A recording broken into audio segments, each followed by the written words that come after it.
Captain Forest here, and in today's video I'm going to be going over both these combatants to see who would win more often than not in a cross-verse situation. Superboy Prime versus King Hyperion. Now if you guys are new to my channel, please leave a like, comment down below, and of course subscribe for further content. Also, huge shout out to the HQ squad, massive shout outs to the team. They are a huge driving force behind my video, so huge shout outs to the team. But anyway, I'm going to go ahead, get right into some of the research. Now, I've gone over Superboy Prime already, but I will still add his information for those who are, new viewers. If you want to skip over that and head on to the King Hyperion section, you're more than welcome to. I'll probably might leave a timestamp in the description, but regardless, I'm going to go ahead and get into the scaling for Superboy Prime. Superboy Prime is easily a team buster.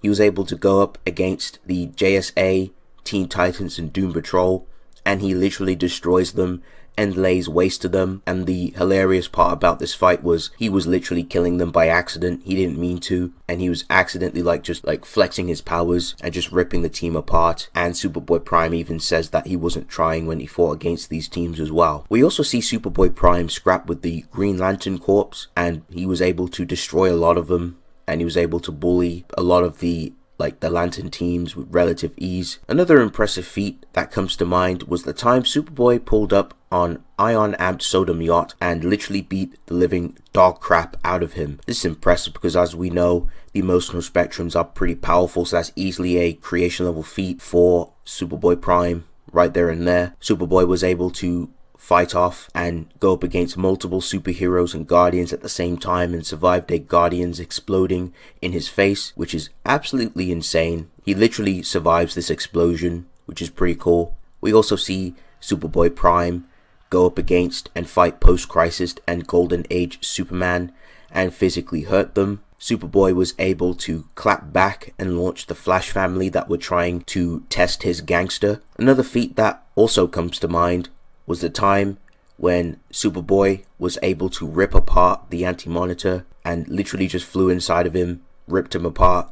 But this Anti-Monitor was a bit weakened after fighting the Guardians, but still, it's a pretty cool feat to see and mention. On one occasion, Superboy Prime was able to casually smile off lightning-laced punches from Black Adam and literally launches Black Adam into next week. On another occasion, Superboy Prime went up against Black Adam and Shazam and was able to hurt them and press both of them in combat. And keep in mind, Black Adam and Shazam formed a truce in that fight, and Superboy held his own pretty decently until the end. Another noteworthy feat for Superboy Prime was when he was trapped inside the Phantom Zone and he was able to punch his way out of it, which is very impressive. Lastly, Superboy Prime's most impressive feat by far is when he fought the Darkest Night. Now, when I first mentioned this feat before, I did make some mistakes from my past interpretations, but after looking at this fight with a fresh mind and a fresh clean lens, my thoughts on this feat has changed a lot. This feat isn't invalid for Superboy Prime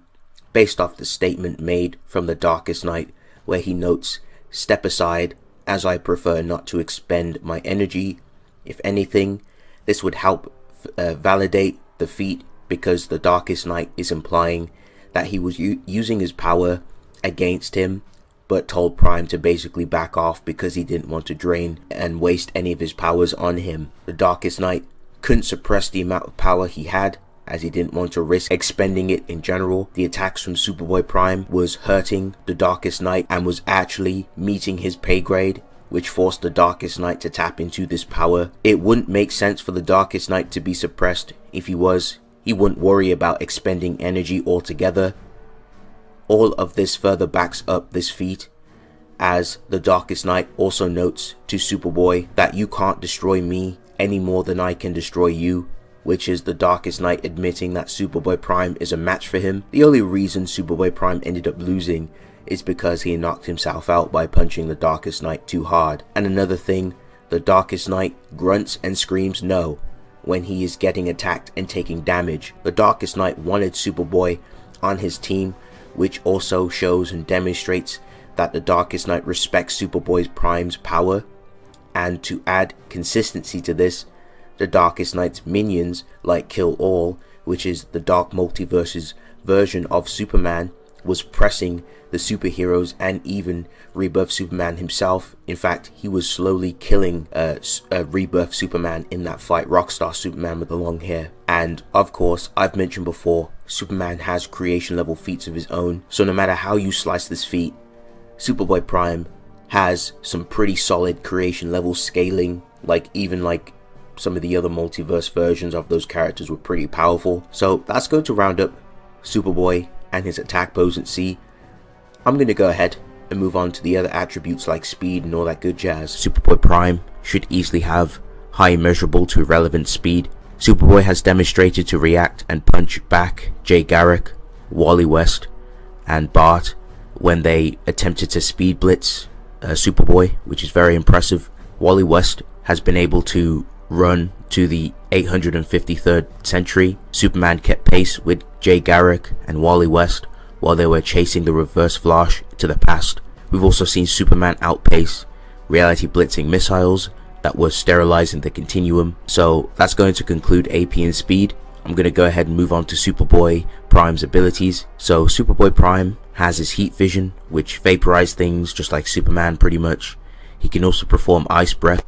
Superboy, he was able to demonstrate his most infamous ability, the retcon punch, where he pretty much changes the person's history when he punches, and he was able to do this to Beast Boy. Superboy can also get out of BFR or ceiling by punching his way out, such as his feat where he punched out of the Phantom Zone. Superboy has also demonstrated to escape the Speed Force after being thrown inside of it, which is very impressive. Superboy doesn't have any weakness to magic like Superman, and Superboy can also perform the Thunderclap too. And lastly, it's also noted that Superboy's retcon punch also alters reality and changes the events as well, which is pretty impressive. So overall, Superboy should have the same powers as the other Supermen. Okay, so that's going to round up Superboy Prime. I'm going to go ahead and dive into King Hyperion's scaling and talk about where he would pretty much be in AP and all that good jazz. So easily, like King Hyperion, he comes from a different universe, from Earth 4023, and he's shown to have some pretty impressive feats, which is pretty impressive. Now, he demonstrates his feats via like his time in 616, such as the time where King Hyperion was working with the Thunderbolts. His plan was to betray them and remove the nanites from his body somehow. Unfortunately for King Hyperion, Juggernaut tries to stop him after Juggernaut's nanites in his body went off via a device that Hyperion was holding. They actually get into a fight. They're both scrap. They're both shown to physically hurt each other, and Hyperion does pretty well to the point he kicks Juggernaut's leg in to stop him, and then literally carves his like helmet off with his heat vision, which is pretty impressive. They both continue to fight with Hyperion taking the edge. Then he gets into a fight with Moonstone, and literally he's able to contend with Moonstone in a beam struggle, and literally this just shows that King Hyperion is very capable on taking on these powerful villains, and easily Moonstone herself has some pretty powerful feats. She was literally able to face off and rival that of Captain Marvel, so that's some pretty good scaling right there. Now that's just the tip of the iceberg. There's some more great scaling for King Hyperion, such as the time King Hyperion did battle with Blue Marvel. Hyperion punches Blue Marvel so hard, Blue Marvel even states that even Sentry has never hit him this hard, implying that King Hyperion hits harder. But afterwards, once Blue Marvel gave himself a resolve amp and pretty much stopped holding back, he goes at it with King Hyperion, and then they briefly stalemate each other in the fight, but ultimately King Hyperion literally gets like washed, like he just completely gets outmatched by Blue Marvel. But this is still impressive and a really good statement and a showing for King Hyperion. As mentioned, he can definitely hang with the heavy hitters. King Hyperion notes himself that even like he's beaten like many versions of the Avengers and the Eternals, and Hyperion also tells Blue Marvel that he's also fought a version like himself, so he's like beaten up like different versions of like the Avengers in different universes in Marvel. Now that's just a pretty impressive statement there. So more showings. We've seen like King Hyperion go at it with two other Hyperions. He's shown to literally hold his own against two of them, and they're pretty powerful in their own right. And due to the feats of him battling with Blue Marvel and others, he should easily like scale to their speed. So immeasurable speed, maybe even irrelevant due to their own speed feats and chain scaling. So overall, he has some really good AP scaling, really good statements, and easily just some nice chain scaling. So that's going to round up like King Hyperion in AP. I'm going to move on to some of his other things. So this version of Hyperion has a lot of the other powers that the alternate versions share, such as heat vision, ice breath, enhanced senses. He can also use his vision to see Kitty hiding behind a wardrobe, and he can tell if he's talking to a fake impersonator by observing through their body and basically looking at the biological changes in their body. So he's got some really good eyesight, really good enhanced senses, and literally he's able to like counter like some hexes. So there's this like mutant called Blink, and she has the ability to basically BFR you with her rods, and just by vibrating he's able to like prevent Blink from like BFRing him away, so he can like neg like conventional BFR, which is pretty impressive. And King Hyperion's body also works a little different. As long as he is exposed to sunlight, his body will regenerate lost limbs and his torso, and you could even potentially even argue it being like type 4 immortality, as his cells in his body started to regenerate even while he was literally just a dead corpse on the floor.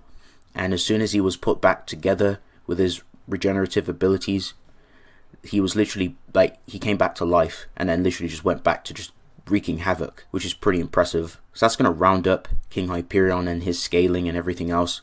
I'm going to go ahead and give my thoughts on who I think wins more often than not in a cross-verse situation. So in terms of AP, King Hyperion definitely is nothing to scoff at. You could argue him potentially, maybe even rivaling Superboy Prime in AP. However, I do think Superboy Prime scales a little higher in AP, definitely with his own scaling and just the cosmology upgrades that DC has been given over the years and what I've given it to. So I still think that Superboy Prime edges out more in AP. Now speed, I think Superboy Prime is probably more faster than King Hyperion. I think the immeasurable like speed scaling is pretty much like, in my opinion and what I've seen consistently, I think that's like the safe bet to go with for like King Hyperion. You could argue relevant, but I don't think the layers make up for it. It's kind of unquantifiable in the sense for speed for King Hyperion. So I lean speed more so to Superboy Prime. It's just more concrete, it's more clear. He's literally fighting against the Flash family.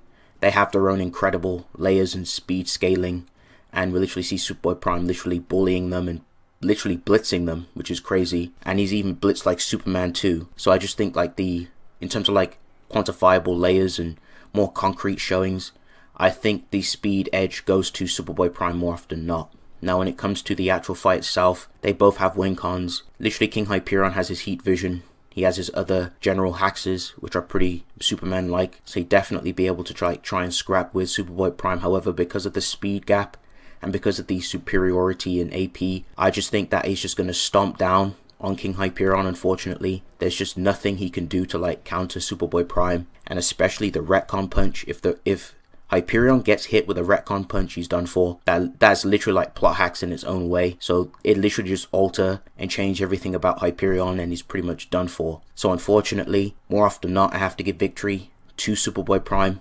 I just think King Hyperion just lacks in certain departments. It's just not up to date. He just can't hang with some of the characters who just scale higher into the tiers. He's too slow. He's not that strong, unfortunately, compared to the other heavy hitters in DC, and he has no ways to stop the retcon punch. Superboy Prime is just on a whole new level. As much as I love Hyperion, he just doesn't have what it takes to deal with some of these characters. So more often than not, I gotta give this a Superboy Prime. But thank you guys for watching. Let me hear your thoughts on the comment section. But yes, it's been real. I'll see you guys in the next one. Peace.